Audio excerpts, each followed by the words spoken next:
Bonjour à tous. Nouvelle vidéo aujourd'hui dans laquelle nous allons nous entraîner cette fois-ci sur le thème des puissances. Nous allons donc avec lui aborder une nouvelle planche d'exercice. Mais d'abord un petit rappel théorique des quelques notions du cours. Alors, les puissances vont se retrouver dans des cas où on aura un nombre qui va se multiplier par lui-même plusieurs fois. Prenons par exemple l'exemple du nombre 2 que l'on multiplierait par lui-même 3 fois. On aurait ceci, 2 fois 2 fois 2. D'accord? On pourrait avoir plus. Mais déjà, une expression comme celle-là, les puissances vont nous servir à abréger ce produit. D'accord? Alors, ici, le nombre 2 s'est répété 3 fois et les puissances vont donc servir à abréger en écrivant 2, 3. On lit 2 puissance 3 ou 2 exposant 3. D'accord? C'est ça les puissances. Plutôt que d'écrire ça, on va pouvoir écrire ça. On voit tout de suite que ceci est une écriture beaucoup plus raccourcie, beaucoup plus brève que celle-ci. D'accord? Ça peut donc servir dans ces cas-là.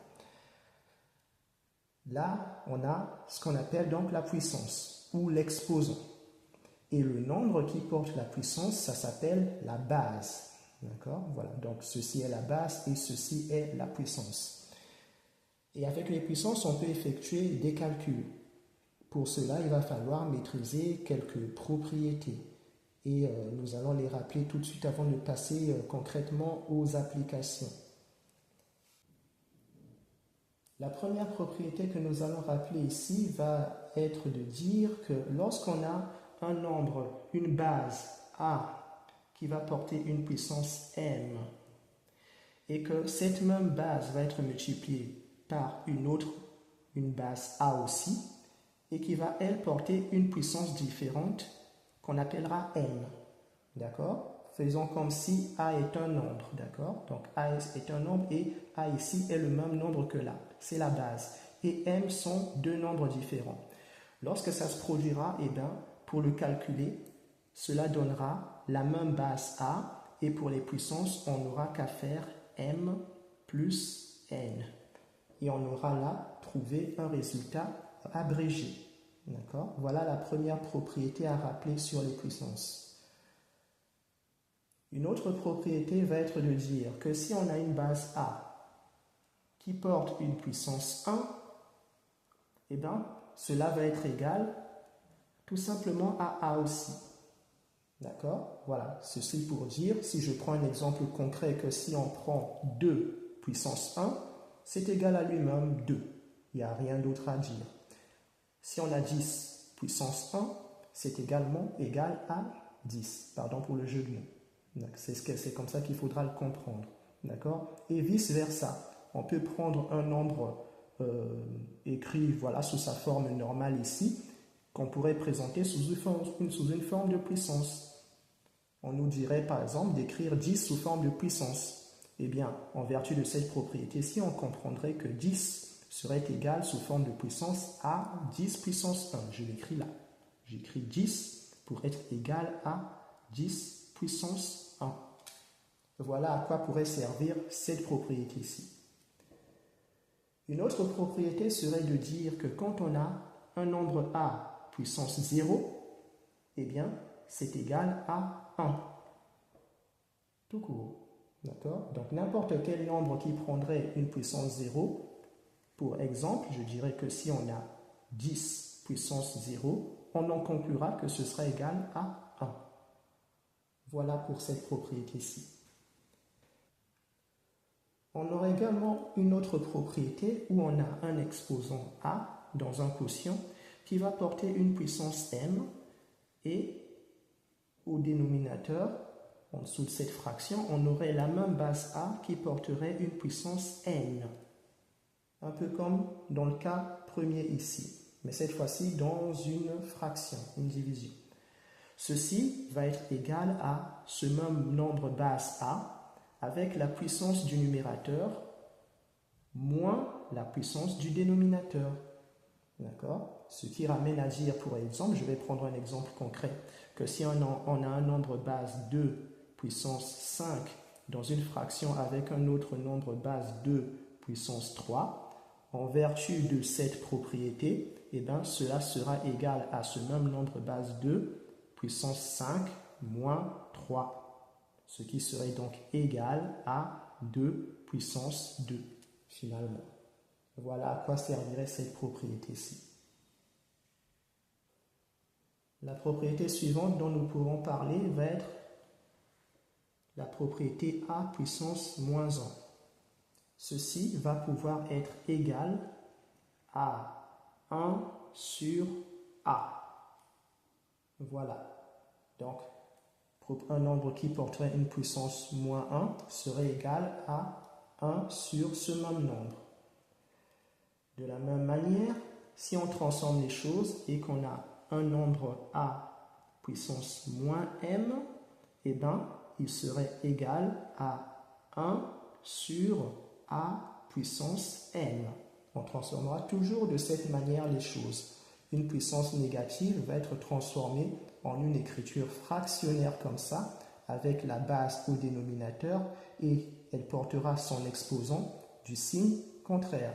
Donc, quand on a écrit a avec rien, on peut l'entendre que c'est a puissance 1, en vertu de la propriété que nous avions notée ici. A puissance 1 est égal à A. Et si nous avons A là, on peut comprendre que c'est A puissance 1. La puissance 1, que je marque ici, la puissance 1 qui était à la base moins 1 quand elle n'était pas dans une écriture fractionnaire. D'accord? Et donc, toute cette propriété vaut pour celle-ci aussi, dans le cas où l'exposant serait différent de 1 ici. Ce serait ça. On avance avec une propriété suivante, je vais la marquer là, qui va être de dire que quand on a un nombre a puissance m, avec en dessus de tout ça une autre puissance n, d'accord, et bien ceci sera égal à la base a avec les puissances m fois n qui se multiplient entre elles. Voilà l'autre propriété à maîtriser.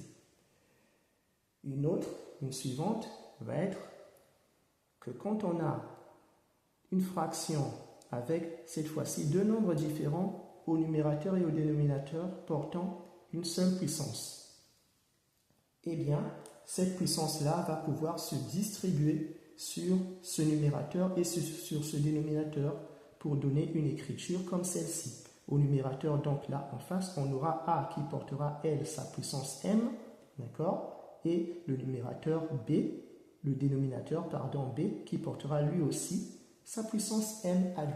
D'accord? Ce sera comme si le m, la puissance m, se sera distribué sur chacun d'eux.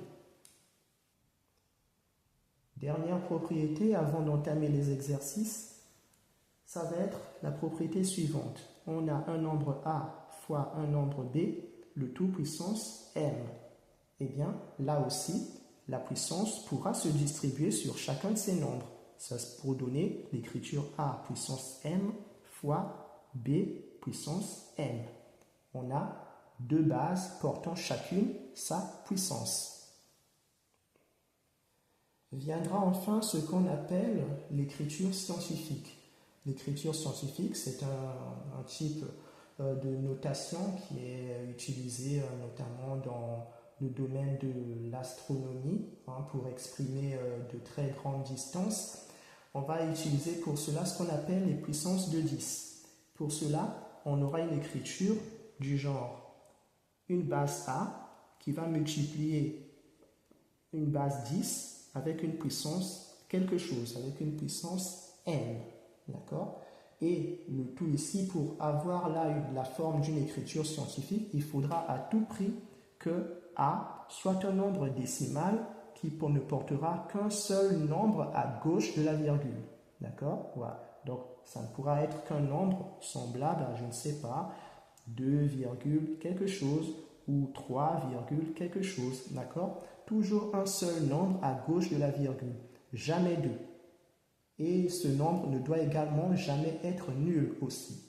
D'accord? C'est un nombre non nul qui doit toujours y avoir de ce côté de la virgule accompagné de la puissance de 10 ensuite. Donc on aura ça fois 10 puissance n, ici également, fois 10 puissance n. D'accord? Donc, on rappelle, écriture scientifique, c'est toujours un nombre décimal qui doit se trouver à cet endroit avec un seul nombre à gauche de la virgule et ce même nombre ne doit pas être égal à 0. Il doit être différent de 0. Et maintenant, nous pouvons attaquer les exercices de notre planche.